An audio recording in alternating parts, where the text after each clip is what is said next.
بسم اللہ الرحمن الرحیم۔ بادشاہی مسجد لاہور۔ بادشاہی مسجد لاہور 1673 میں اورنگزیب عالمگیر نے لاہور میں بنوائی۔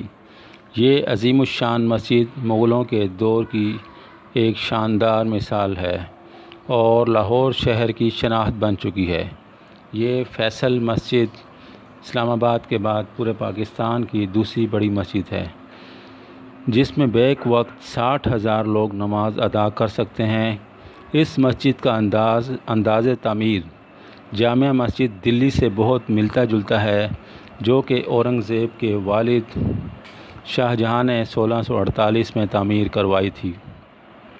ہندوستان کے چھٹے مغل بادشاہ اورنگزیب تمام مغلوں میں سب سے زیادہ مذہبی بادشاہ تھے۔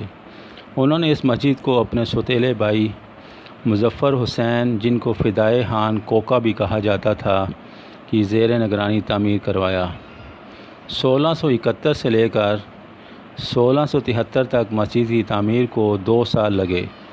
مسجد کو شاہی قلعے کے برعکس تعمیر کیا گیا، جس سے اس کے مغلیہ دور میں اہمیت کا پتہ لگتا ہے۔